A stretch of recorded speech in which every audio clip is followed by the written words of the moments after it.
Ամեն օր նոր դերակատարներով, հորինված պատմություններով Բաքուն փորձում է արժանահավատ դարձնել իր բեմադրած շոուն։ Մեկը իբր քարվաճառում է վիրավորվել, մյուսն ականի պայթյունից է տուժել, երրորդն էլ հանկարծ հիշել է, թե ընկերներին է կորցրել։ Եվ այս բոլոր մեղքերը վերագրում են Արցախի նախկին պետնախարար Ռուբեն Վարդանյանին, որը երբևէ որևէ պատերազմի չի մասնակցել։ Այդ կեղծիքների պատճառով հենց ադրբեջանական կողմն է անհարմար դրության մեջ հայտնվում, որովհետև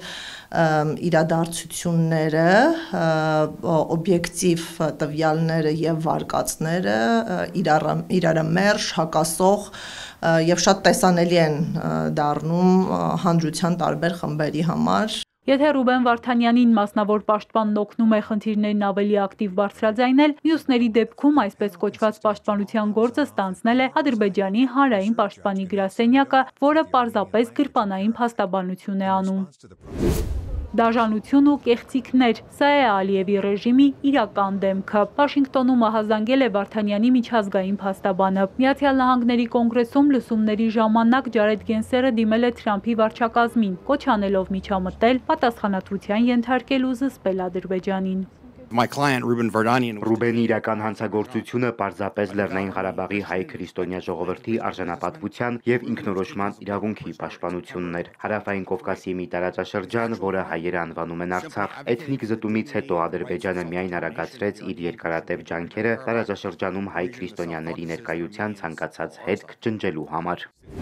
Ինչ պայմաններում են հայերը Բաքվի բանտերում։ Ալիևը 7 կողպեքի տակ է պահում նրանց առնչվող ցանկացած տեղեկատվություն։ Վերադարձած գերիների վկայություններն են հուշում։ Նրանց պայմանները հեռու են միջազգային բոլոր ստանդարտներից։ Մյուս կողմից ֆիզիկական ու հոգեբանական բռնության սպառնալիքն է։ Պարզվել է, որ հացադուլով սեփական իրավունքները պաշտպանելու Ռուբեն Վարդանյանի փորձը վրեժխնդրությամբ են պատժել ադրբեջանցիները։ Փոփոխվել էր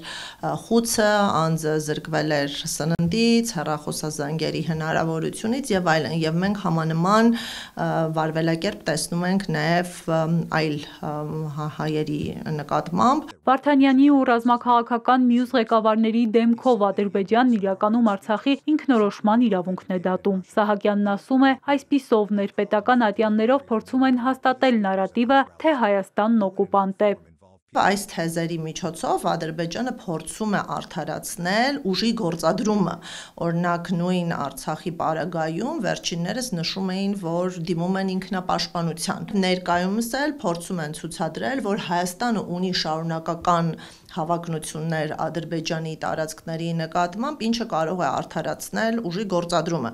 Այստեղ անվտանգային սպառնալիքներ են ստեղծում նաև Հայաստանի Հանրապետության համար։ Միջազգային հանրության արձագանքը կոշտ չէ երկակի ստանդարտների, քաղաքական նպատակահարմարության, տնտեսական շահերի պատճառով։ Իսկ Հայաստանը, որ պետք է պաշտպաներ Բաքվում դատվող իր քաղաքացիների շահերը, միջազգային հարթակներում տպավորություն է ստեղծում, թե Ադրբեջանի հետ կառուցողական երկխոսության մեջ է, կարող է բարձրաձայնել ցանկացած խնդիր։ Հայաստանի պահանջատեր չլինելը արդարացնում է այդ պասիվ գործելակերպը։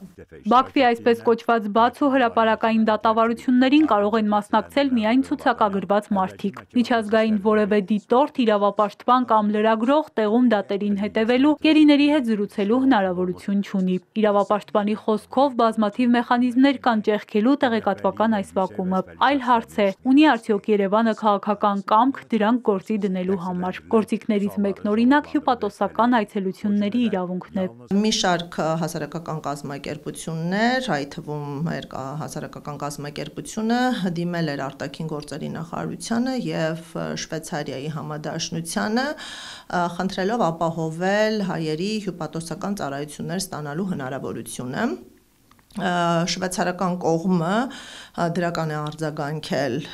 մեր ուղերձին, վերահաստատել է իր պատրաստակամությունը։ Շվեյցարիան ոչ միայն պատրաստակամ է, այլև ունի նման դրական փորձ, ասում է Սահակյանը։ Այս դեպքում Հայաստանից պաշտոնական դիմումի են սպասում։ Առանց դրա Ադրբեջանին դիմել ու հայերին այցելել չեն կարող։ Հայաստանի ԱԳՆ-ից ասում են, մտածում են այս ուղղությամբ, բայց թե ինչ քայլեր են արել, չեն ասում, գաղտնի է։ Մասնագետների առաջարկած մեկ այլ ճանապարհ է ԵԱՀԿ հովանու տակ գործող մոսկովյան մեխանիզմը։ Մոսկովյան մեխանիզմը կարող է գործարկվել, եթե առնվազն 10 պետություններ